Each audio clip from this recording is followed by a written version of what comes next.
The book of Jonah is a difficult biblical story. Yet Jews read all of its 4 chapters on the holiest day of the Jewish calendar, Yom Kippur.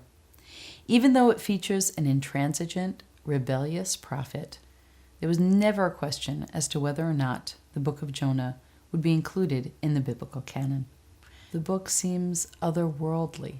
It begins and ends abruptly, with neither the genealogical or geographic markers that typically open biblical books. We end the book with a question.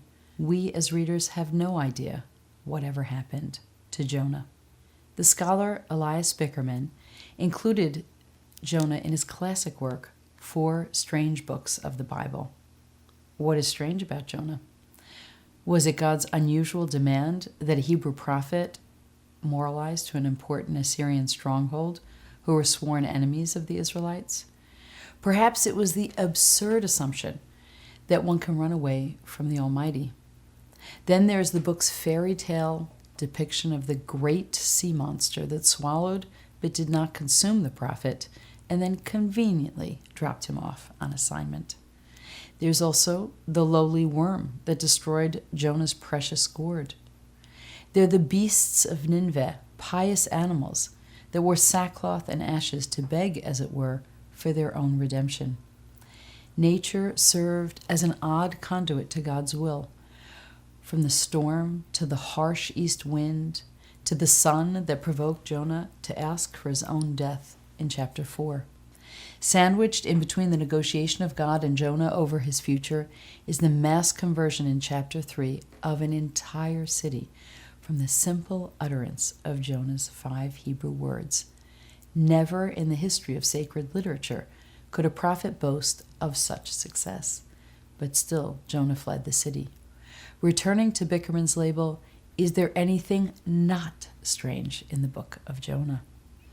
The book of Jonah is not a typical epic hero legend. Jonah does not fit into Joseph Campbell's neat evolution of the protagonist. He neither accepted great responsibility with enthusiasm, nor did he face difficult trials of strength and patience. He didn't kill a beast in a string of events that prompted his self-actualization. Instead, Jonah was saved by one, making him, on some level, an antipode to the mythic Greek hero, or perhaps even a parody of such figures. Judged by ancient Greek standards, Jonah was meek and cowardly, self-effacing and unsuccessful. To understand why we read about a wayward prophet on a solemn day of atonement, we must first ask, who was Jonah?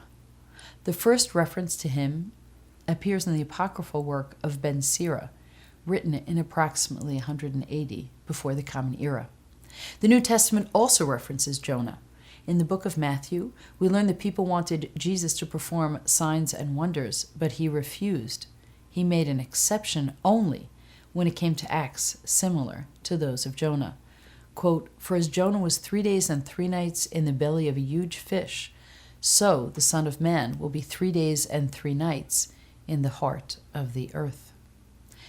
Jonah's 3 days of suffering in the fish were read as a prefiguration for Jesus' death and resurrection.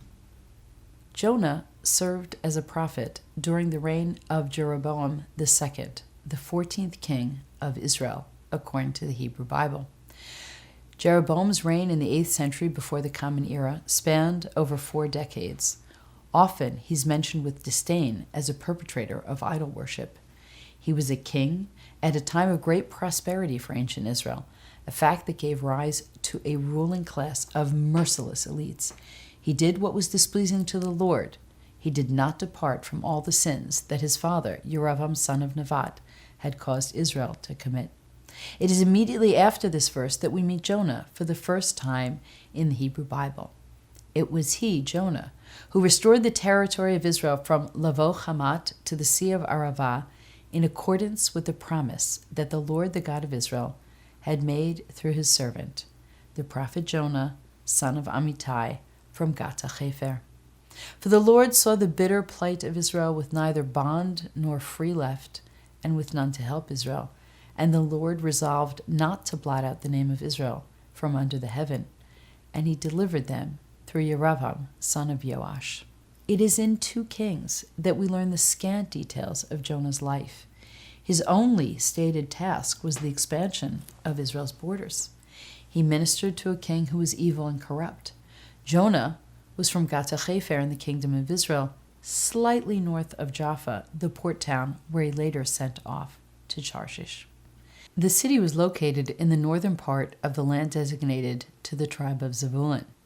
Zebulun was a maritime tribe that traded on the high seas, earning this blessing from Jacob: Zebulun will dwell at the shore of the sea, and he shall serve as a port for ships. Zebulun was chosen for greatness, destined for oceanic travel, favored and protected. Jonah was from a tribe of travelers who would always have powerful nautical associations, but he went to sea not to serve God, but to escape God. The sea was where he imagined he would finally die, covered by its raging waters. In the first verse of Jonah, we learn that he was the son of Amittai.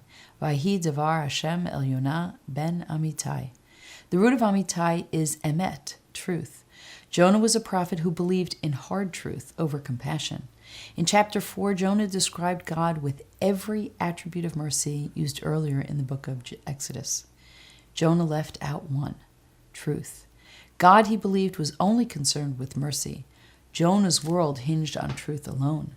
Jonah had neither compassion for the Ninevites nor the sailors whose lives he endangered. He boarded a ship to escape from a world where truth, with a capital T, could not live. Jonah was told to rise and go to Nineveh. He did rise, but went elsewhere. Jonah was told by God and the ship's captain to get up. But Jonah consistently lowered himself, as many traditional and modern scholars have observed. Jonah went down to Jaffa, down into the ship, down into the recesses of the ship, and then finally down into a deep sleep. Varying declensions of descent, Yud Resh Daled, suggest a continual movement downward. By the end of Jonah's prayer in chapter 2, Jonah was at the very bottom of the sea, on its sandbars. I sank to the base of the mountains. The bars of the earth closed upon me forever. Jonah's reference to Sheol in his prayer suggests even greater depths: the pit or underbelly of the world, a continuous and desired brush with death itself. Once Jonah reached the very end of the known world, the bottom of the sea, God rescued him, bringing him out of death waters and back to a life of purpose and service. Yet, Jonah prayed, "You brought my life up from the pit." God did not allow the prophet to descend completely, using every aspect of the natural world to force Jonah to face himself, to let go of his obsession for truth, to temper it with compassion and concern. The word that appears with the greatest frequency in the book is gadol, or great, appearing 14 times in a mere 48 verses. There was a great wind, a great storm, a great fish. Nature was outsized and daunting. To Jonah, the one trying to escape forces larger than himself, everything appeared as an overwhelming taunt, but it was all for the prophet's reformation. Later, the same God gave Jonah a lesson in compassion. Jonah wanted to die. God gave Jonah a tree for shade that he did not deserve and quickly took away. "You," God said to Jonah, "cared about the plant, which you did not work for and which you did not grow, which appeared overnight and perished overnight. And should I not care about Nineveh, that great city, in which there are more than 120,000 persons who do not yet know their right hand from their left, and many beasts as well?" Jonah, who thought he could not live in a world without truth, found that he could not live in a world without mercy. If he needed mercy, did not the whole world need mercy? The book of Jonah ends with this question because it is our turn to answer it. On Yom Kippur, we are asked to observe our own flight from obligation, from God's call, from responsibility to the other. We ask for God's compassion, yet treat others without mercy. Rabbi A.J. Heschel, in his book Moral Grandeur and Spiritual Audacity, looks at Jonah as a symbolic everyman who ran from social justice and obligation. Jonah, he wrote, is running to Tarshish while Nineveh is tottering on the brink. Are we not all guilty of Jonah's failure? Heschel relates this failure to the casualties in Vietnam, to Hiroshima and the concentration camps dotting Europe during the Holocaust. When faced with an opportunity to help, Jonah ran away, far away, reminding us of the powerful words of the polymath John Gardner in his book Self-Renewal. Human beings, he writes, have always employed an enormous variety of clever devices for running away from themselves. More often than not, we don't want to know ourselves, don't want to depend on ourselves, don't want to live with ourselves. By middle life, most of us are accomplished fugitives from ourselves. God's lingering question prompts our own self-reflection on how far our compassion extends. We read this book on Yom Kippur to identify alternate routes to integrity, authenticity, and intimacy with a God who does not give up on us, even when we give up on ourselves. Jonah could not run away from himself forever. Neither can we.